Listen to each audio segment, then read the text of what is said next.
last video, we partially discussed how Godfrey became Elden Lord, a democratic man led by spirit, in the need of reason, and that reason is America. This leads us to today's topic. How do you become a lord? Godfrey, once the ferocious warrior Horaloo, ascended to become the first Elden Lord.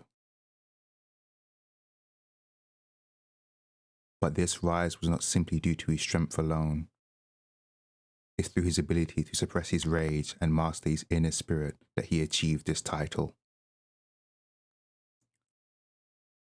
Horaloo took upon his back Beast Regent Sarosh to suppress his ceaseless lust for battle that raged within. Sarosh, a beastman of great power, was not merely a symbolic figure. He was a direct link to the ancient times when the dragons granted intelligence to the beastmen. This is seen in the Synquidea, which reads, "The design celebrates a beast's 5 fingers, symbolic of the intelligence once granted upon their kind." From the stone and gold design, we can tell it was the ancient dragons who granted the beastmen their intelligence. To fully understand what is being said, I think we should look towards the demi-humans. As a reminder from the last video, Plato believed that the spirited part of the soul is where we get angry or into a temper, or as he calls it, high spirit. Almost all demi-humans in game become enraged at night time, reflecting their beastly nature, controlled, ruled by spirit. But in Mount Gelmir, you can find a group of demi-humans being taught by sorcerers, in other words, being granted intelligence. These demi-humans do not become enraged at night time, unlike the others. They have been granted intelligence, reason. They are no longer led by their spirit. The same thing probably happened to the beastmen of Faer Mazula. Their beastly nature, being led by spirit, was tamed once the ancient dragons granted intelligence upon their kind. This intelligence, this reason, allowed them to make a civilization. And in that civilization, Sarosh rose to the top. Sarosh, a beastman granted intelligence, led by reason, is given to Horaloo to aid him, to help him suppress his ceaseless lust for battle.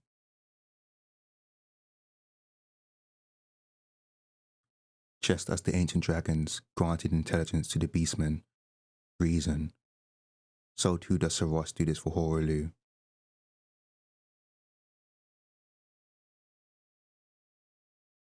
To be a lord, you must be strong, spirited, but you must not be led by that spirit. Long before Godfrey's reign, the ancient dragons held dominion. These ancient dragons were not only masters of the storm, but also wielders of wisdom and a stoic calm. Placidusax, the calm boulder stone, stood as their leader, and his legacy as an Elden Lord demonstrated that control over one's inner turmoil is what is key to true lordship. The old Lord's talisman makes this connection clearer. An ancient king whose seat lies at the heart of a storm. This is a metaphor about being calm despite the chaos around you, or in the Lord's case, also within you. Control the storm. The ancient dragon's ability to control storms is more than just a power over nature.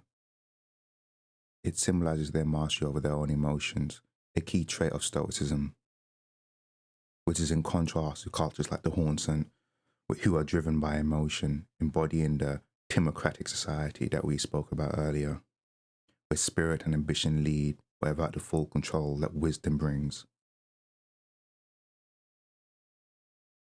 Placidusax, as both a Stoic and Elden Lord, shows us that the path to true power requires not just strength, but the ability to reign in one's inner chaos, much like the beastmen who learn to master their own nature under the dragon's guidance.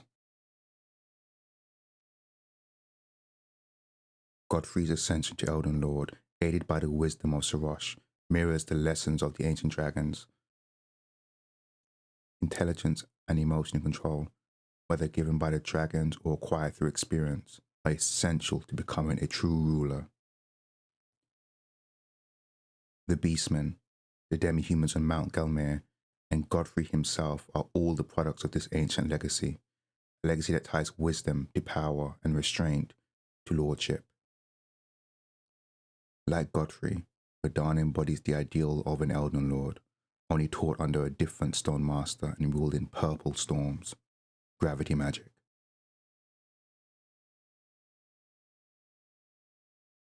Radahn's ability to manipulate gravity magic, halting the stars and bending fate, symbolizing his control over his own destiny and emotions. The connection between emotions, fate, and lordship is seen in a character like the Lord of Frenzied Flame.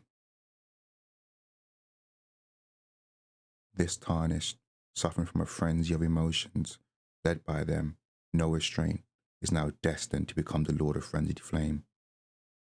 No better than a feral beast.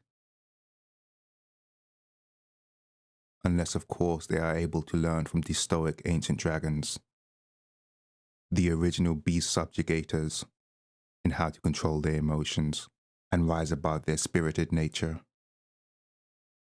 Radahn's tutelage under the Alabaster and Onyx Lords, whose stone-like appearance mirrors the ancient dragon's emotional endurance, can be seen as being granted strength, reason, restraint, the makings of a true lord. Just as the ancient dragons granting the beastmen intelligence made Sarosh a lord of beasts. Radahn's control stands in stark contrast to the Lord of Frenzied Flame, who succumbs to overwhelming emotion, unleashing destruction. Here, the balance Radahn achieves through gravity magic mirrors the ancient dragon's storm mastery, both reflecting a deep stoic philosophy of maintaining composure in the face of overwhelming power. Whether through Placidus's calm control over storms, Godfrey's mastery of the spirit through reason, or Radahn's control over the cosmic forces, the power to become an Elden Lord is one that requires a tempering of emotion with wisdom. In a world driven by chaos, it is through this stoic mastery that one transcends fate and achieves true power. This is my third video explaining Elden Ring through the lens of Plato. I plan to make more of these in the future. So if you like it, subscribe, drop a comment. Thank you for watching.